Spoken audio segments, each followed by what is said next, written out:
کے حوالے پیر طریقت راہ شریعت ناصر مسلک اعلیٰ حضرت حضرت علامہ مولانا ڈاکٹر غلام جیلانی صاحب کے نام مجلس شریف القرآن.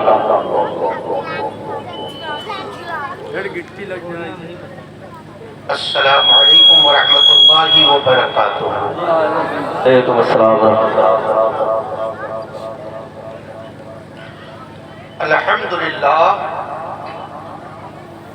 الحمد للہ الذی انطق لسان الذاکرین بذکر لا الہ الا اللہ وأود مفاتيح الأنوار في قلوب العارفين لا يعلمها إلا الله واحرق قلوب العاشقين بنار العشق في ابتغاء لقاء الله ونشهد أن لا إله إلا الله ونشهد أن محمدا عبده ورسوله. أما بعد أعوذ بالله من الشيطان الرجيم. بسم الله الرحمن الرحيم. كونوا مع الصادقين. صدق الله وصدق رسوله النبي الأمين الكريم ونحن على ذلك من الشاهدين والشاكرين والحمد لله رب العالمين.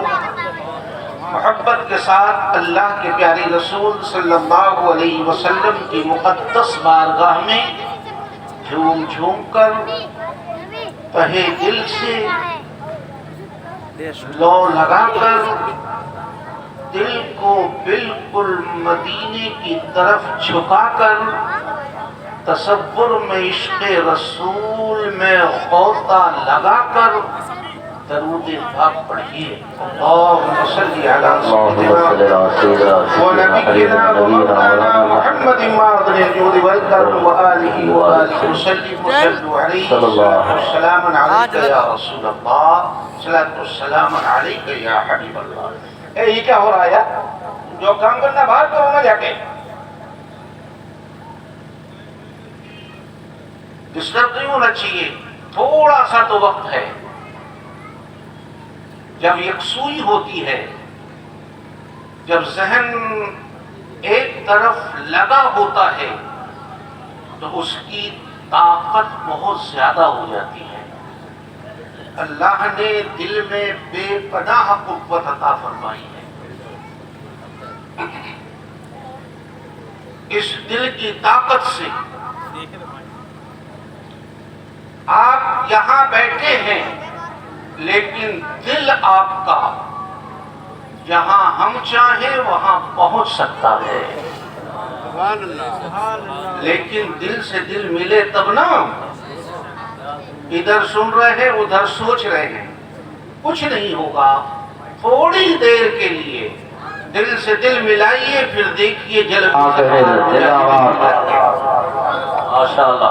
یہ دل جو آپ کے سینے میں دھڑک رہا ہے گوشت کا ایک چھوٹا سا ٹکڑا ہے، لیکن یہ چھوٹے سے ٹکڑے میں اللہ نے کتنی وسعت عطا فرمائی ہے، اس کا اندازہ آج تک کوئی نہیں لگا پایا. کیا کہتے ہیں ماشاءاللہ.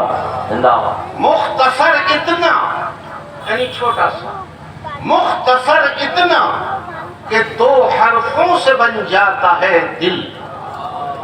مختصر اتنا کہ 2 حرفوں سے بن جاتا ہے دل.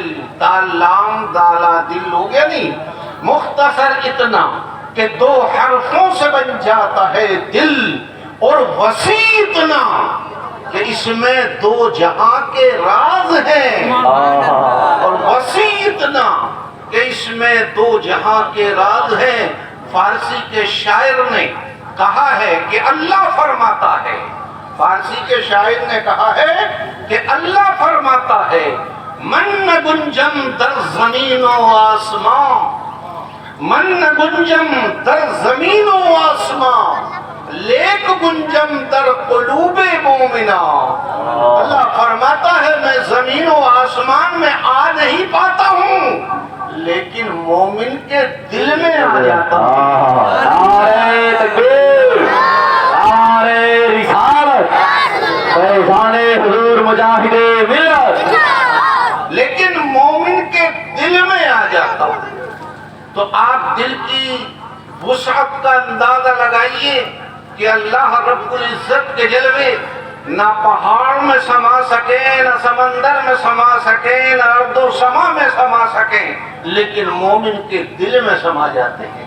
اسی وجہ سے اللہ کے پیارے رسول کی پیاری حدیث پاک بھی ہے، ارشاد فرماتے ہیں قلوب المؤمنین عرش اللہ، مومن کا دل اللہ کا عرش ہوتا ہے، یعنی اللہ جہاں جلوہ فرمائے اسے عرش کہتے ہیں۔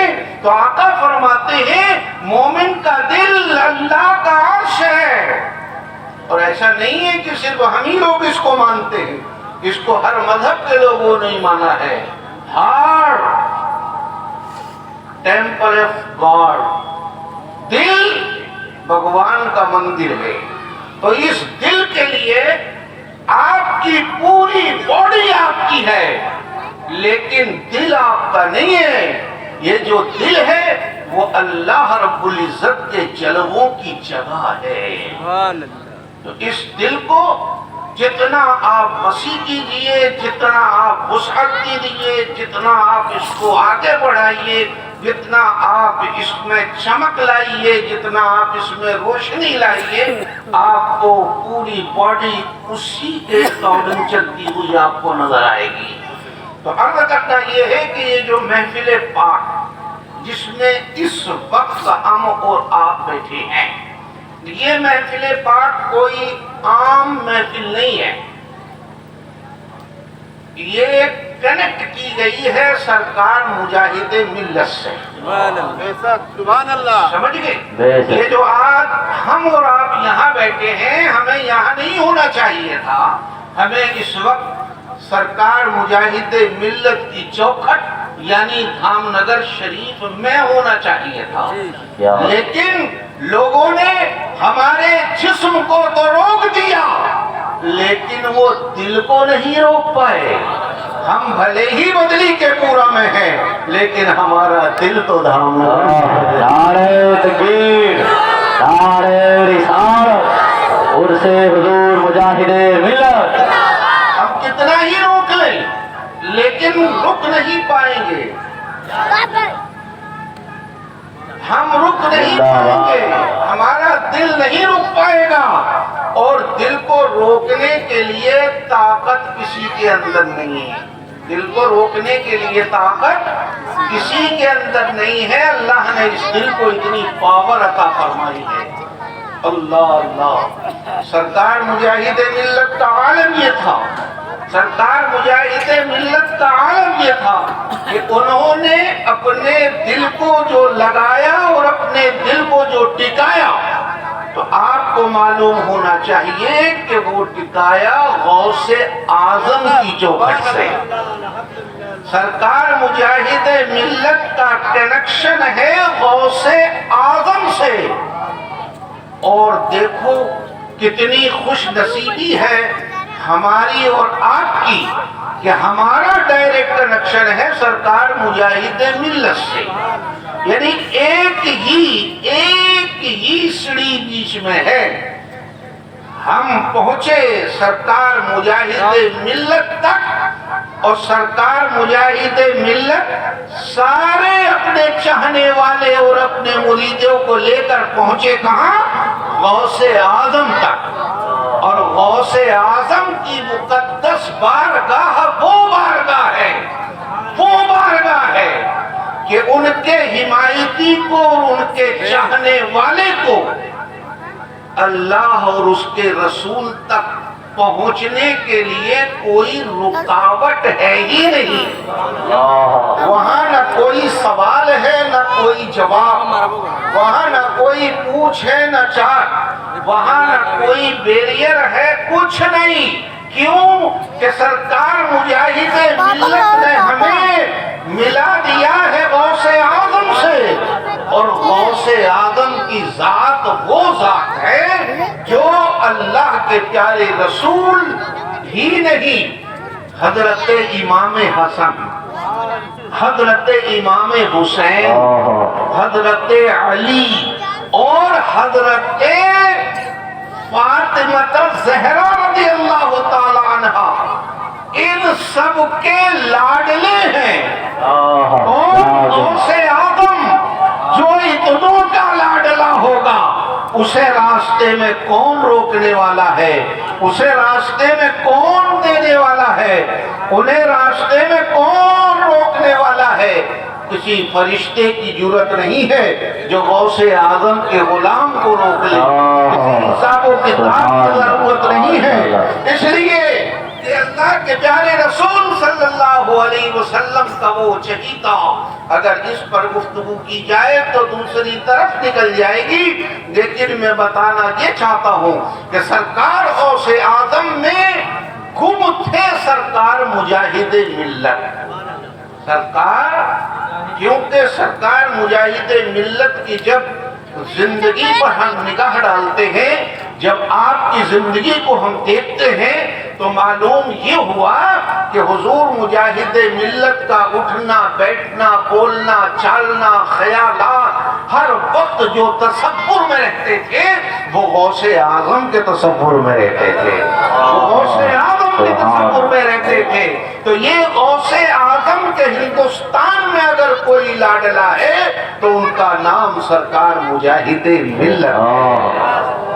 سبحان اعلیٰ حضرت نے یہی فرمایا ہے کہ تیری سرکار میں لاتا ہے رضا اس کو شفیع، جو میرا غوث ہے وہ لاڈلا بیٹا تیرا۔ اعلیٰ حضرت نے کیا فرمایا؟ انہوں نے بھی چنا غوث اعظم کو، لیکن سرکار مجاہد ملت تو ان کے رنگ میں ہی رنگ گئے تھے۔ ہم نے کسی عالم کو آج تک نہیں دیکھا کہ وہ پابندی سے صلاۃ غوثیہ پڑھتا ہو، وہ پابندی سے صلاۃ غوثیہ پڑھتا ہو، مغرب کے بعد غوث اعظم کے روضے کی طرف رخ کر کے 11 قدم چل کے، اس کا ایک سسٹم ہے، وہ صلاۃ غوثیہ کہلاتی ہے۔ تو سرکار مجاہد ملت ساری زندگی صلاۃ غوثیہ ادا فرمایا کرتے تھے۔ ایسے دیوانے ایسے دیوانے ایسے دیوانے غوث اعظم کے کہ ان کی دیوانگی کو ہزاروں ہزار مرتبہ سلام۔ ایسی دیوانگی اللہ یا رسول اللہ، زندہ آباد زندہ آباد۔ لوگ سمجھتے ہیں جس بزرگ سے کرامت ظاہر ہو جائے وہی اللہ کا ولی ہے، لیکن سرکار مجاہد ملت کا عالم یہ ہے، سرکار مجاہد ملت کا عالم یہ ہے کہ وہ اپنی ساری کرامتوں کو اس طرح چھپاتے تھے جس طرح گنہگار اپنے گناہوں کو چھپاتا ہے۔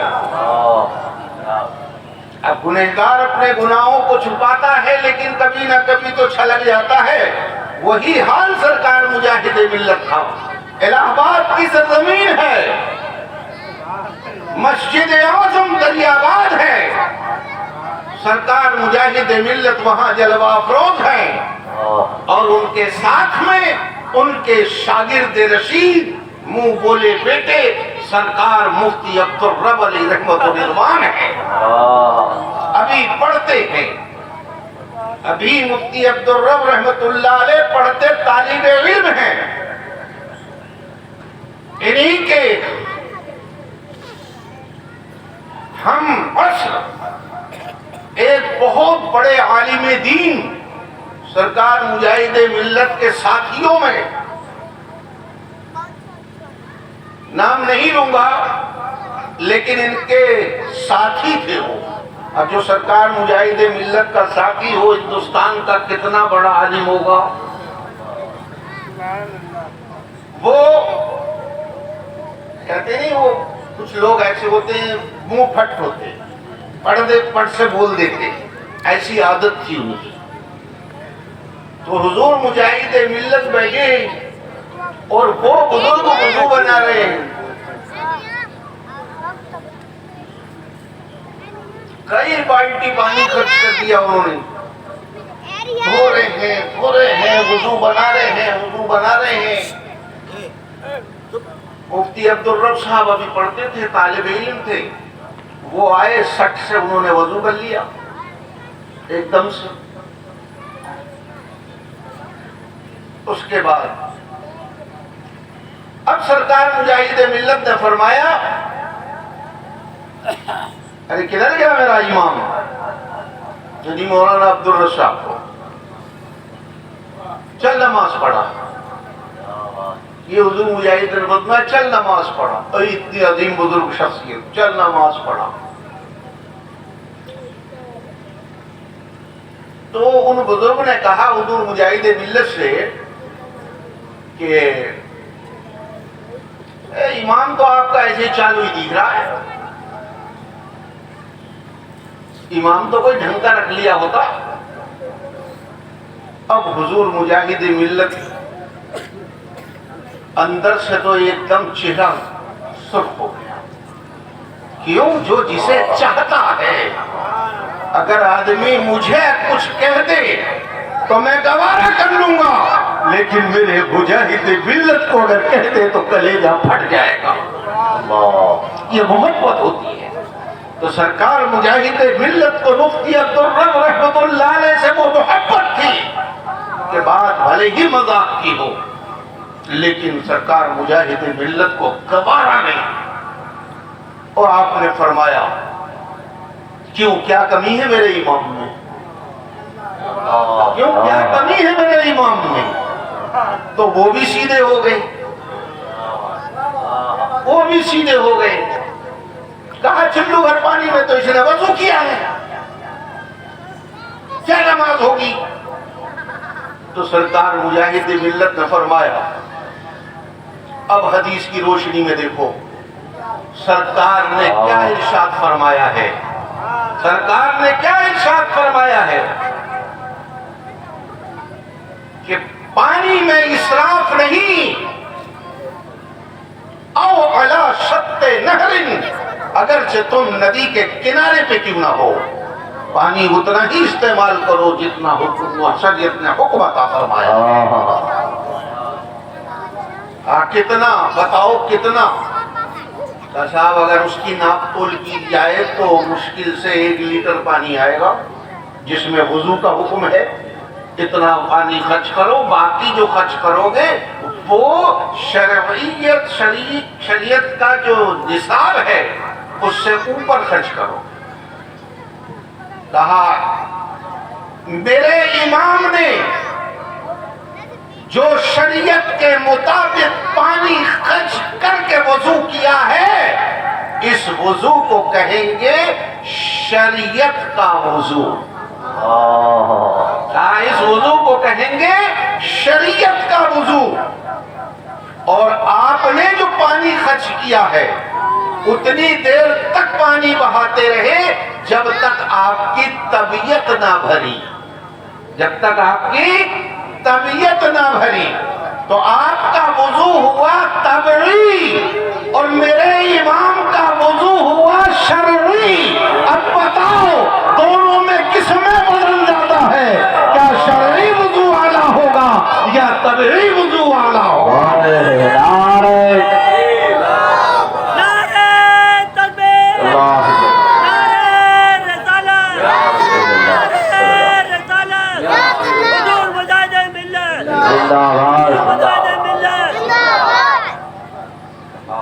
لیکن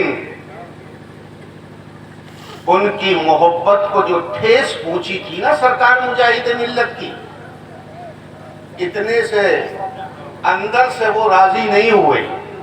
اندر سے وہ، کیونکہ یہ تو جو ہے جواب دیا یہ تو قانونی جواب تھا، اس سے جناب ان کی طبیعت سیر نہیں ہوئی، اس لیے کہ سامنے والے نے میرے پیارے کو ٹوکا ہے. اس کو روکا ہے، میرے پیارے کو ٹوکا ہے. ابھی تک تو شریعت کی بات چل رہی تھی، اس کا جواب آپ نے فرمایا. اور پھر جو انہوں نے بدلہ لیا ہے ان سے، اللہ اللہ فرماتے ہیں آپ اپنے وضو کو لیتے ہیں، جب آپ نے وضو کیا ہے تو پیچھے سے آپ کی ایڑی پھر بھی سوکھی رہ گئی ہے. یعنی اتنے بالٹی پانی بہا کے بھی فلاں جگہ کچھ مطلب ان کو کچھ تھا، اس کے نیچے جگہ جو ہے وہ سوکھی رہ گئی.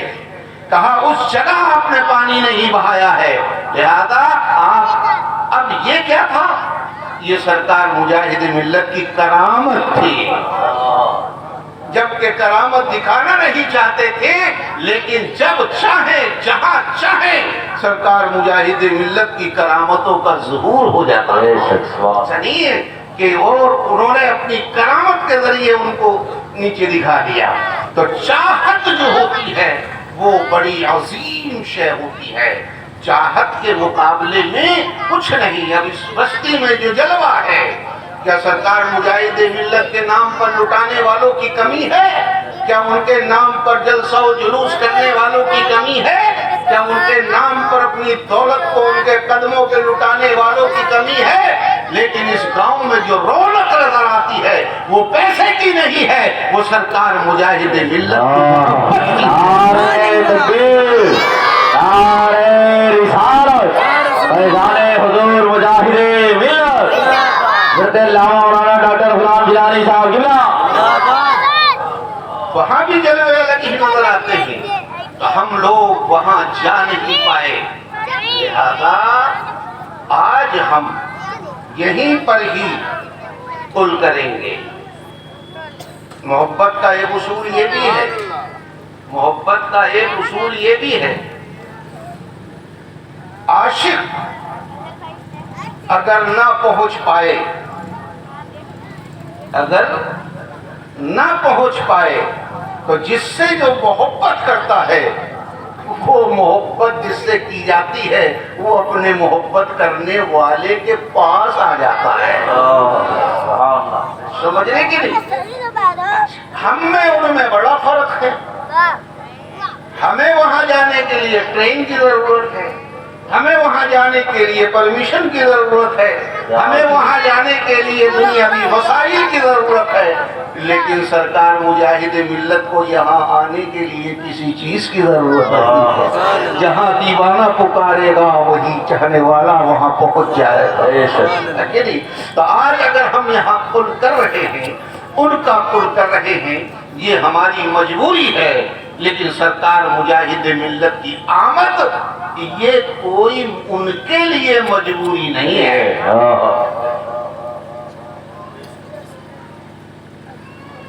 ابھی ایک مرتبہ اجمیر مقدس میں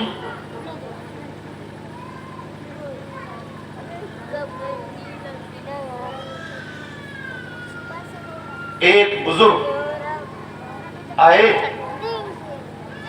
اور قل کے ٹائم سارے لوگ قل میں لگے ہوئے اور وہ ایک دم سے کھڑے ہو. کہا کیا ہو؟ تو بتایا انہوں نے یہ صاحب کشف بزرگ تھے وہ.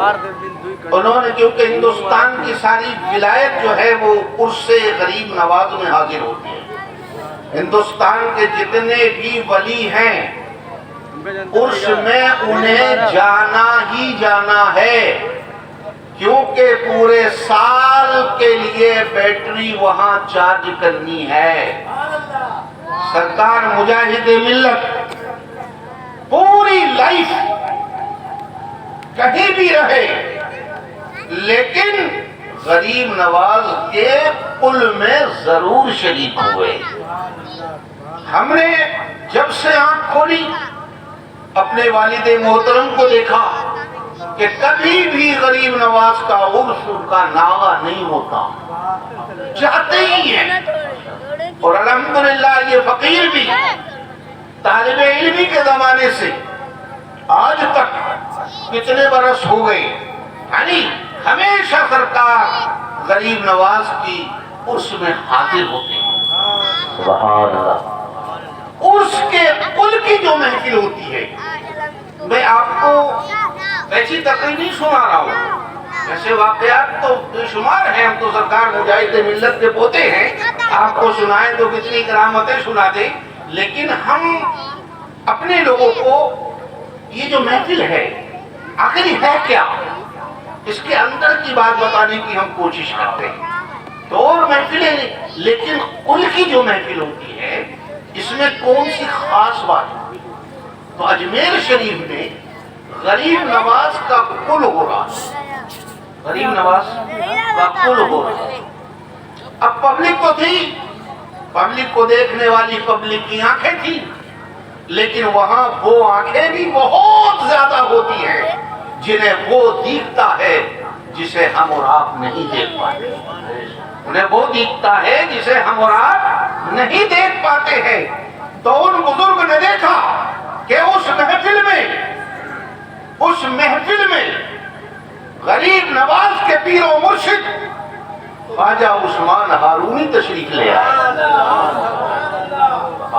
اسی محفل میں خواجہ بختیار کاکی تشریف لے آئے، اسی محفل میں خواجہ نظام الدین اولیاء تشریف لے آئے، اسی محفل میں حضرت محمود نصیر الدین چراغ دہلوی تشریف لے آئے۔ کیا محفل ہے بھائی، کیا محفل ہے بھائی۔ اس کے بعد کیا دیکھتے ہیں؟ سرکار امام حسین تشریف لے آئے، حضرت علی کرم اللہ وجہ الکریم تشریف لے آئے، پھر سارے لوگ ایک ساتھ کھڑے ہو گئے تو دیکھا سرکار دو عالم تشریف لے آئے۔ نعرہ تکبیر، نعرہ رسالت، فیضان مدینہ شریف، فیضان حضور مجاہد ملت۔ تو پوچھا گیا کہ آخر یہ سارے بزرگ کیوں آئے؟ اور دنوں میں بھی تو آ سکتے ہیں۔ کہا یہ گھڑی وہ گھڑی ہوتی ہے جس میں یار یار سے ملتا ہے، جس میں یار یار سے ملتا ہے۔ جب یار یار سے ملے گا تو وہ گھڑی کے مقابلے میں لائف کی نہ پہلی اور نہ بعد کی کوئی گھڑی مقابلہ کر ہی نہیں سکتی ہے۔ یہی وجہ ہے غریب نواز کا جب انتقال ہوتا ہے تو آپ کی پیشانی پر لکھا ہوا تھا ھذا حبیب اللہ مات فی حب اللہ، یہ اللہ کا محبوب ہے اور اللہ کی محبت میں ہی انتقال کیا ہے۔ تو یہ قل کا جو وقت ہوتا ہے ساری زندگی کی آرزو ہوتی ہے کہ کب اس کی زیارت ہو، کب اس کی زیارت ہو، کب اس کی زیارت ہو۔ تو موت ایک اس کا پل ہوتی ہے، اس سے گزر کر حبیب حبیب سے ملتا ہے۔ تو اس وقت دونوں کی خوشی اپنے عروج پہ ہوتی ہے، اللہ کی رحمتیں اپنے عروج پہ ہوتی ہیں، اور صاحب مزار کا تو دل دگ دگ ہوتا ہے اس وقت، کیونکہ حبیب سے ملنے کی گھڑی ہے، اس سے زیادہ خوشی کا کوئی موقع نہیں ہے۔ تو کہا یہ ٹائم ایسا ٹائم ہوتا ہے کہ اس ٹائم پر بہت کچھ دنیا میں ہو جاتا ہے۔ تو اللہ کے پیارے رسول صلی اللہ علیہ وسلم کے فرمان کے مطابق اب یہ جو گھڑی ہے جس میں ہم اور آپ تھے، یہ سرکار مجاہد ملت کی زندگی کی سب سے خوشی کی گھڑی ہے۔ یعنی اب وہ ملے، اب ان کا اوپر کا رتبہ کتنا ہے یہ تو اللہ ہی بہتر جانتا ہے نا، لیکن ایسے موقع پر ہم آپ کو چوکنا نہیں چاہیے اور اس سے پورا فائدہ حاصل کرنا چاہیے۔ اس لیے دل جمی کے ساتھ دل لگا کر یہ قل شریف کی محفل کا انعقاد ہوتا ہے، اور اس میں جب دعا کی جائے اور آپ بآواز بلند آمین کہیں تو اس میں خیال یہ ہو کہ جتنے لوگ ہیں رب تبارک و تعالی مجاہد ملت کے صدقے میں سارے لوگوں کی دعاؤں کو قبول فرما لے۔ سب کہیں دوسروں کے لیے، سب دعا کریں دوسروں کے لیے، ہے نا؟ دیکھو کتنا فرق آ گیا۔ اگر آپ سب کے لیے دعا کریں گے، اپنے کو نہ اس میں گنا میں، دوسروں کے لیے دعا کریں، ٹھیک ہے؟ اب ہر آدمی دوسرے کے لیے دعا کرے گا نا، تو آپ اگر اپنے لیے دعا کرتے تو آپ کی اکیلی دعا ہوتی، لیکن اب سارے کے سارے لوگ آپ کے لیے دعا کر رہے ہیں. آپ بھی یہی سوچیں گے کہ سارے لوگ ہمارے لیے دعا کر رہے ہیں, سارے لوگ ہمارے لیے دعا کر رہے ہیں, سارے لوگ. اور اللہ کو وہ بندہ بڑا ہی پسند ہے جو اس کے بندے کے لیے دعا کرتا ہے. اللہ کو وہ بندہ بہت پسند ہے جو دوسرے اللہ کے بندے کے لیے دعا کرتا ہے. اس لیے دوسرے کے لیے دعا کرو گے, دوسرا تمہارے لیے دعا کرے گا. ایک حدیث کا مفہوم مجھے یاد آ رہا ہے. حضور نے فرمایا ہے اس زبان سے دعا کرو جس سے تم نے کبھی گناہ نہ کیا ہو, تو وہ دعا اللہ فوراً قبول فرماتا ہے. کیا فرمایا؟ اس زبان سے دعا کرو جس سے تم نے کبھی گناہ نہ کیا, لہذا وہ دعا قبول ہوگی تمہارے لیے. تو سارے صحابہ لرزنے لگے. کیوں کانپنے لگے؟ کہ ایسی زبان ہمارے پاس ہے کہاں, ایسی زبان ہمارے پاس ہے کہاں جس سے کبھی گناہ نہ کیا ہو. کہا یا رسول اللہ, تو اس کا مطلب یہ ہوا کسی کی دعا قبول ہی نہیں ہوگی. بھئی اپنے لیول پہ تو گنہگار ہے ہی بندہ, تو لہذا یہ کیسے ہوگا؟ تو حضور نے طریقہ بتایا, دوسرے کے لیے دعا کرو, دوسرا تمہارے لیے دعا کرے گا. تم نے اگر ان کے لیے دعا کی تو ان کی زبان سے تم نے تو کبھی کوئی گناہ نہیں کیا. بھائی میں نے آپ کی زبان سے کبھی جھوٹ بولا؟ بولو, میں نے آپ کی زبان سے کبھی گناہ کیا؟ نہیں کیا. تو آپ کی زبان جب میرے لیے چلے گی تو اللہ کی بارگاہ میں میرے لیے وہ زبان بے گناہ ہوگی. سمجھ گئے کہ نہیں؟ یہ پیچ ہے.